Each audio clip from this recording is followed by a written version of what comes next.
Good afternoon from Ozark Christian College. My name is Isaac Schade. I'd like to wish you a happy Advent season. I am part of the Worship and Creative Arts department here at the school. I'm a professor teaching things in the worship area, as well as some Bible, and I oversee our chapel program and all our worship teams, which we call Frontline. It is a great joy to be with you today. We are just in the process of wrapping up our semester. This is our last week of classes, and we have finals next week. And so I just want to thank you for diving in with us here on the first day of December. Well, I am a TV junkie. I know for a lot of people, TV is just like a passive thing you do. You have it on in the background while you're playing games or talking or eating. But for me, TV shows is a hobby. I'm all dialed in. I am active. I'm participating. I want to know everything that's going on. One of my favorite shows of all time is a show called Lost. Well, you know, at least the first 3 seasons of Lost, because to me, that is some of the most incredible storytelling, engaging, intriguing, everything that's going on. But then the last 3 seasons, it kind of started to taper off. Seasons 4, 5, and 6. It just didn't hold the charm. It didn't wrap up well.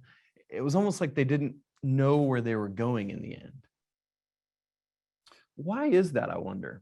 Well, see, Lost was one of the last major shows just before streaming really started to take over the market and everything that was going on. Lost existed at a time when showrunners didn't really have to have the entire story arc in mind. They just needed to have this great idea to run with. It didn't matter if there was a beginning and an end and everything in between. You see, pre-streaming, you just needed a good idea. It didn't matter if you had the end in mind.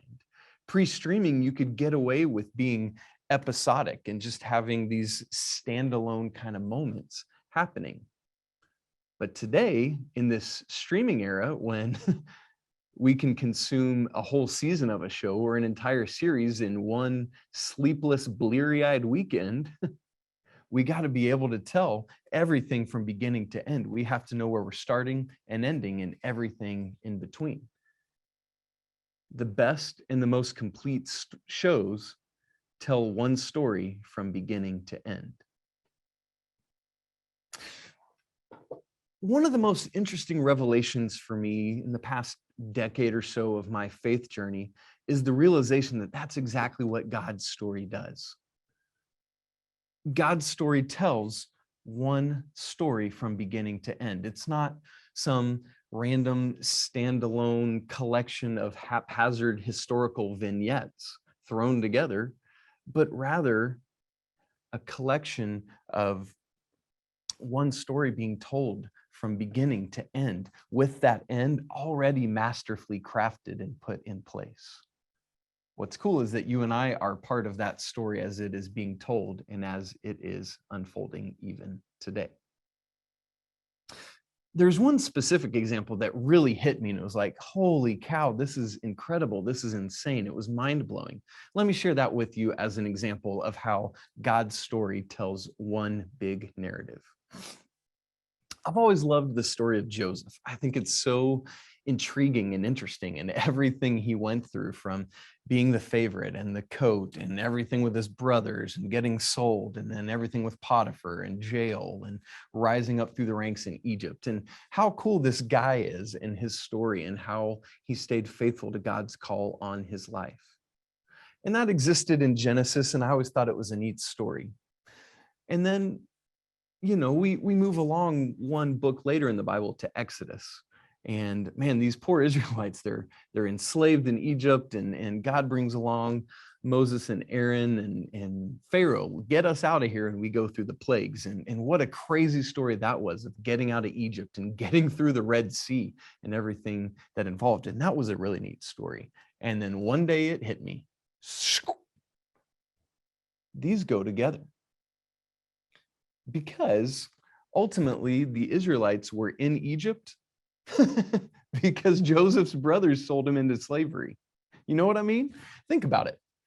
Joseph's brothers decided to sell him into slavery, And ultimately, he winds up being way, way up high in Egypt, brings his whole family to Egypt. Who is Joseph's family? Well, his father is Jacob. Jacob of Jacob and Esau, whose father was Isaac. Isaac, whose father was Abraham. What had Abraham been promised? This big, huge family. And then we come back to Jacob, Jacob, whose name becomes Israel. And that's right, the Israelites are just the big Jacob's family. And so Israel picks up tents and everything, and they move to Egypt, to where Joseph is. And Israel's family becomes huge to the point where way, way on down the road, Pharaoh says, there are too many, we got to get rid of them. So ultimately, how crazy is that? There's this big story arc. Joseph got sold into slavery, and now the Israelites are enslaved in Egypt. And then we could even keep going from there, because they get out because of the 10 plagues. What's the 10th plague? The death angel. That is where Passover comes from. Passover is what Jesus and the disciples were doing in the upper room at the Last Supper, celebrating this Passover meal, which communion ultimately comes from. Last Supper, Lord's Supper, communion, it's all one thing. So ultimately, you and I celebrate communion every week in our churches because Joseph's brothers sold him into slavery. What a crazy story arc this is. Jesus saves because Joseph's brothers sold. Now, I know that's a little bit silly, but you get the point. There is one big story arc being told. Now, you came here for a story about Advent and Easter, right? The title of this webinar today is The Christ Candle, Connecting Advent to Easter. What does TV shows and how they stand alone and this whole big story arc in the Old Testament have anything to do with Advent and Easter? And that's a great question, and that's why we're here today. Because we have just entered into this season of Advent. Advent is the season of anticipation, of expectation of coming of Jesus, both the birth of the baby Jesus and when Jesus will come again the second time. Advent started 2 days ago. Today's Tuesday, or no, it's Wednesday, sorry, 3 days ago. Today's Wednesday, December 1st. Advent started this past Sunday on November 28th. And there are 4 Sundays in Advent. A Sunday of hope, and we're in this first week of hope right now. The second week is peace. Week 3 is joy, and week 4 is love. And we celebrate each of those as part of our Christian calendar. And that's what I want to talk about today, is that we have been given the gift of time by God. And that gift of time is how we can experience this ongoing narrative, this ongoing story arc of the saving events of God in and through Jesus being told year after year after year. And so what I want to do today is, just like we've looked at a little bit of the story arc of God's saving work in the Old Testament, is to look at how we can experience that now through the gift of time through the Christian calendar. A couple of years ago, I had the opportunity to do a webinar where I kind of unpacked Advent a little bit, but we unpacked Advent and left it there. And so what I want to do today is pick back up right there, remind ourselves about Advent, and then build on it and see how there is a larger narrative being told in our lives so we can see how to utilize that as part of our faith. And so Advent has this beautiful imagery that's part of it. This is called an Advent wreath.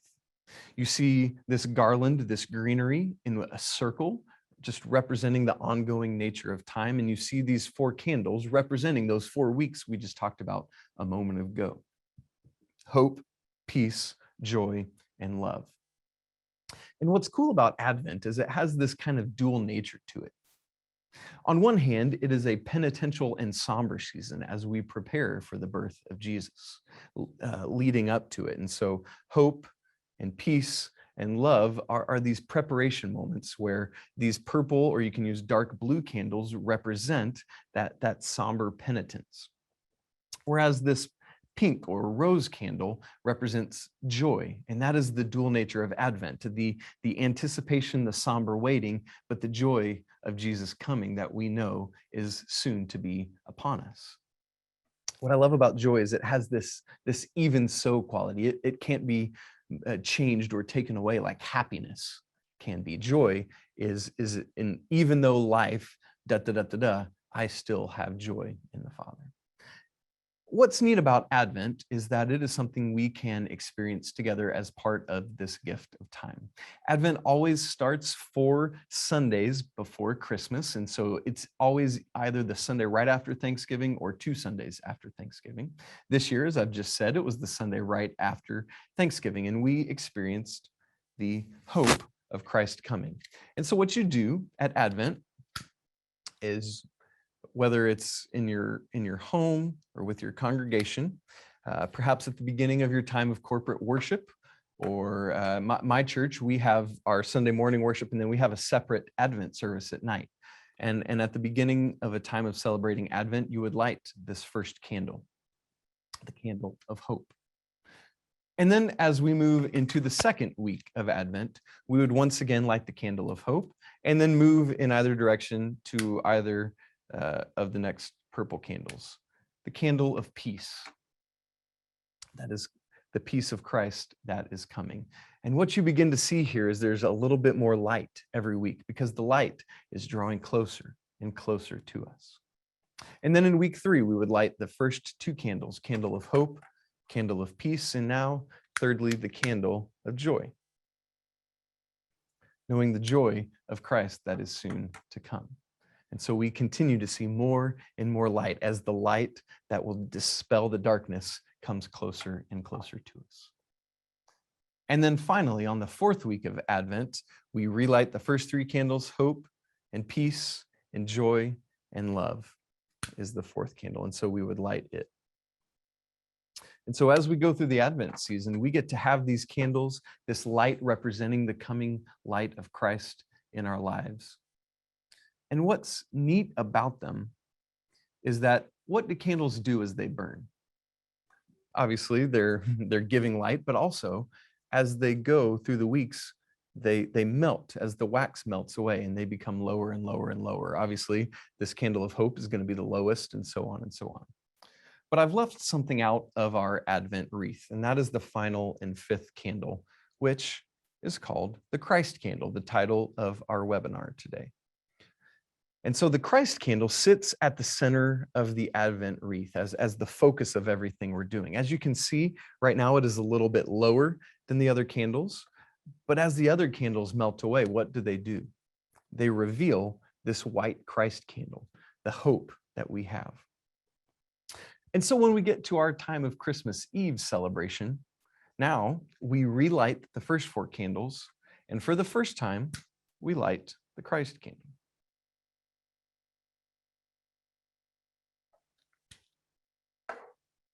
And the Christ candle now on Christmas Eve serves as the imagery, this beautiful imagery of the coming of Christ. And what I love about Christmas Eve services is one of the final moments that we do. At Christmas Eve, typically, at most of our Christmas Eve services, they're candlelight services. And often at the end, everyone, as they came into the sanctuary, receives one of those smaller white candles. It's got the little drip guard around it, the little paper thing, and you stick your candle through it and make sure that your kids aren't messing with it too much during the service. But then at the end of the service, we maybe sing Silent Night, and as we're doing so, we light up all the candles in the room, always making sure, if I've got my candle and it's already lit, I can't, turn it over. The wax is going to spill on the person next to me. So if I've got the unlit candle, I put mine next to it, and we go until we've lit everyone's candles. But here's some imagery that I think in the Christian church we've often missed. I think a lot of times we just pick up a lighter and start having some ushers light everyone's candles. But here's the beauty of what we have an opportunity to do. This Christ candle has come to be the hope of the world. And this light of Christ can then be given out to everyone. So I would encourage you, when you have your Christmas Eve service, don't just start randomly lighting up lighters, but as we start to pass the light of Christ throughout our congregation, take a candle and get the light of Christ. And then take this to the rest of the congregation as the light of Christ is spread throughout the room. I'm going to blow that out so I don't drip wax everywhere. And then we begin to see this light of Christ taken from this Christ candle spread throughout the room. Think about the imagery of that light spreading throughout the world. And in fact, just about 12 days later, on January 6th, we have what's called Epiphany. Epiphany is the revelation of Jesus to the entire world, when Jesus is made known to everyone. Maybe this would be another great time to have a candle lighting, where we literally take the Christ candle and spread it out to the congregation to show this is the light of Christ going out to the world around us. And so on our Christmas Eve service, we do that. We have all these candles lit and we spread that out. And then, maybe a lot of times what our churches will do is maybe the Sunday right after Christmas, we'll once again light the Christ candle and the Advent candles. But then what typically happens? Well, as we've left Christmas Eve service, everyone blows out their little tiny candle and puts it back in the tub. And those are put away until next year, some point in December, when we pull them out, make sure we got enough for Christmas Eve, clean them up, make sure they're presentable to use for the next year's Christmas Eve service. And we take our Advent wreath and we put it all away until next year for Advent, and the Christ candle goes along with it. And here's where I fear that maybe in our celebration of the events of the church year, we're starting to do like some of those TV shows or some of my old view of how I looked at the Bible. And we just have these episodic standalone moments throughout the Christian calendar year, rather than allowing it in its entirety to unfold the whole story of Jesus. And so what I'd like to do today as we talk about that is to allow the Christ candle to be the central pillar image of the ongoing nature of unfolding the story of Jesus throughout the calendar year. Advent starts our Christian calendar year, always late November or early December, and is the sequential unfolding of the events of Jesus up until we get to Christ the King Sunday, which would be the last Sunday before we start over with Advent again. And so what I would love to see us do is, sure, we move along from our Advent candles,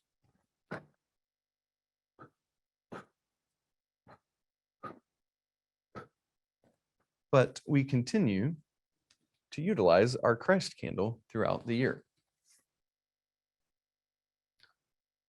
And so when we gather together, rather than taking the Christ candle, packing it up and putting it away until next year, what if we allowed this imagery, this light of Christ, to be part of our worship every week, or perhaps part of your family's worship? Maybe you light it on Sunday in your own home.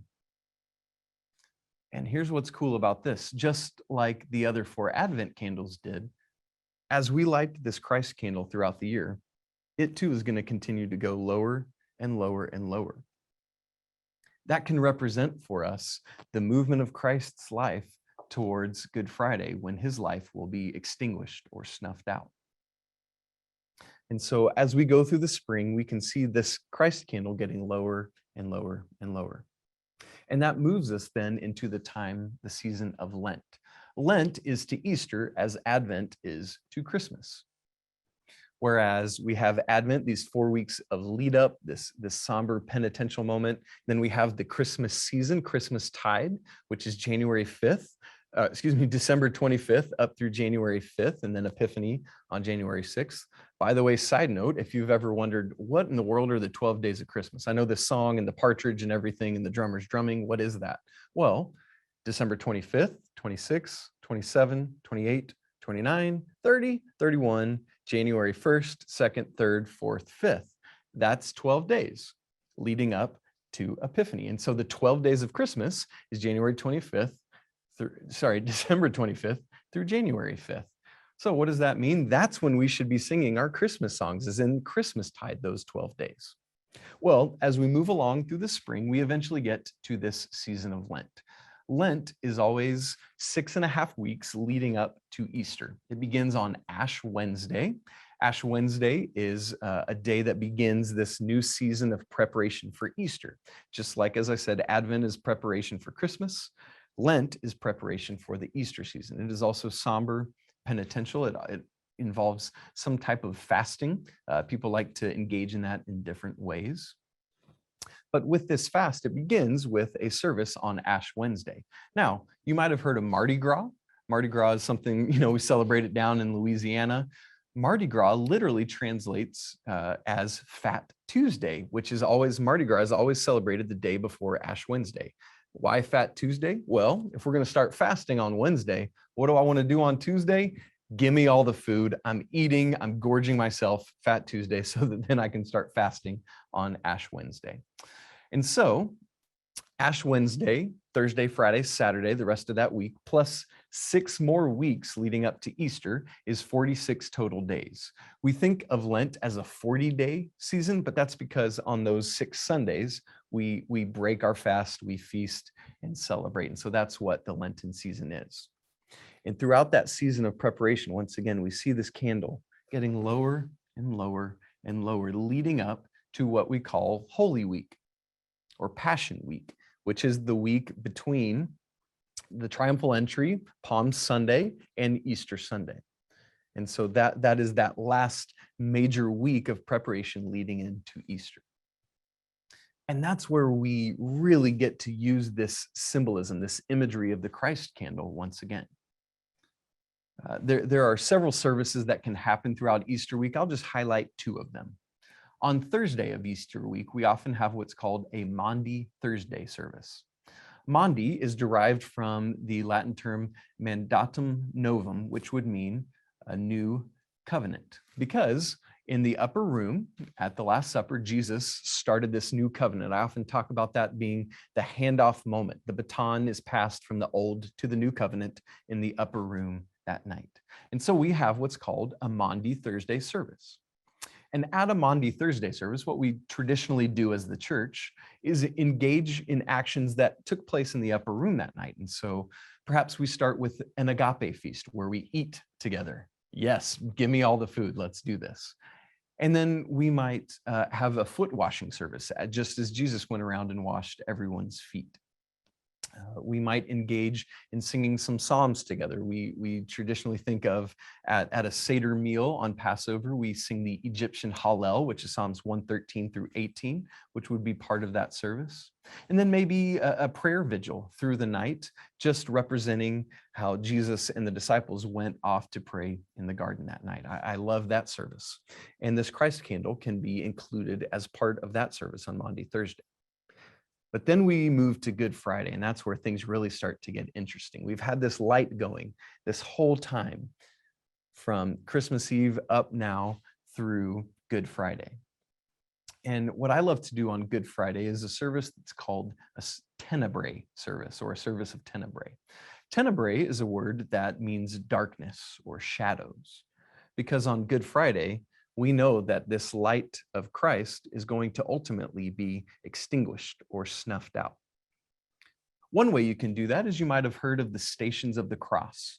These are 14 moments that Jesus experienced leading up to his ultimate death that day. And so what happens traditionally at a tenebrae service, if you're including that with the Stations of the Cross, is that you could have 13 candles plus this Christ candle at the end.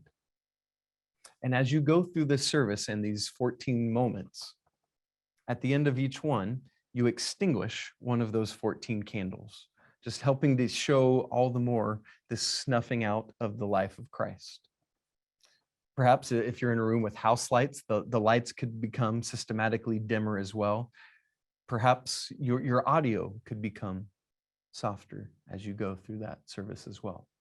All leading to this final moment. We've extinguished the first 13 candles, and now we have the Christ candle here at the end. And as we come to the last moment,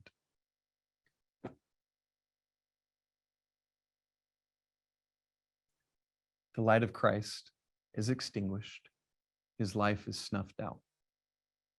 The room becomes fully dark,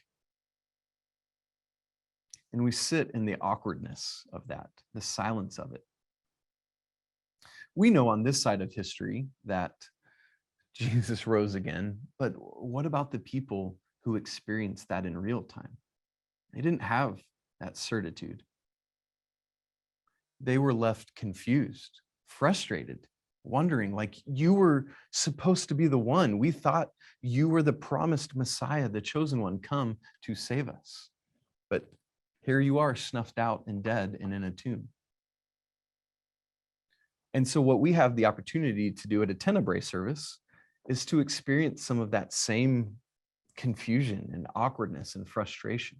Maybe you don't specifically do the 14 stations of the cross, but you do some types of events where you strategically work your way to the snuffing out of the Christ candle at the end of the service. And then you leave in the silence and in the darkness, because we want to find ways as Christians in this ongoing story, this ongoing arc, this ongoing narrative, to live with some of the understanding of what the disciples and others surrounding Jesus might have felt at that point. And that candle goes away. But here's where this lasting image, this central candle, continues to be great. And you and I know the celebration that's to come on Sunday. Because on Sunday, the Resurrection Sunday, Easter Sunday, we know that Christ has risen from the dead. He is risen indeed, and we get to celebrate that. And so once again, we bring this candle back into the picture. Obviously, as we talked about, it's grown much lower than this one throughout the spring. And, maybe it's down to about this size by that point, and you want to find a way to still utilize it. Maybe as a way of showing Christ's resurrected life, you bring in a new, bigger pillar, or a new one of this size. Or maybe you want to continue to use this one that you had used all through the spring. It just depends on how you as a congregation want to best experience that celebration of Christ's life come back. For today, I'm going to use this bigger pillar to stand of the resurrected life of Christ in our lives. And so this is ultimately what I want us to be able to recognize today, is that Advent, Christmas, Easter, these are not some standalone moments in the story of our faith. But they too, just like Joseph up through the Exodus, are not just episodic standalone moments, but one story being woven together into a beautiful tapestry that is the story of God's saving work. And this Christ candle is a perfect way to help us live that out very practically in the lives of our church. And so, as we think about how we can tell better stories, how we can weave this together and make it a part of our lives, I want to encourage you to remember that the light that comes at Easter is the same light that dispels the darkness. I'm sorry, the light that comes in Advent is the same light that dispels the darkness at Easter. And that is the light of Christ. So what do we do with this? What is the takeaway? How do we bring this into our own lives? What am I hoping to achieve today? Well, there's two things that I hope we can take away from this. Number one is just an awareness. I know for a lot of us in the Christian church, either we haven't had much experience with the fullness of the Christian calendar year, and we still haven't unpacked it all. There's much more following Easter. But my hope is to bring an awareness of just some of the beginning steps of how we can see this story arc being told in an ongoing fashion year after year after year. And so today, that looks like just thinking about Advent to Christmas to Epiphany to after Epiphany to Lenten season and Easter, and how all of that is one big narrative, all woven together through this. And part of awareness, as you well know in other facets of life, is that once you have been clued into something, now you cannot stand alone in ignorance anymore. Now we have to choose what to do with that. I know for some others of us, we're hesitant to use some of these moments and ideas and images because of perhaps baggage coming out of a Catholic background or things of that nature. And I want to encourage and ask you to try to get rid of that. To look at this as an opportunity for us to celebrate life together as a Christian family. How does it make sense to do so in your context? And so if the first takeaway I have for us today is the hope of raising awareness of the Christian calendar year and how it can help tell one big narrative story arc, The second takeaway is practical engagement. How can you utilize this imagery in our own lives, both personally and corporately? I know the image of light in candles is something that children love. And so maybe introducing something like an Advent wreath is something that you could do in your own home. I made this wreath myself. I just went to Hobby Lobby. I picked up some loose garland and just a wreath and wove it all together.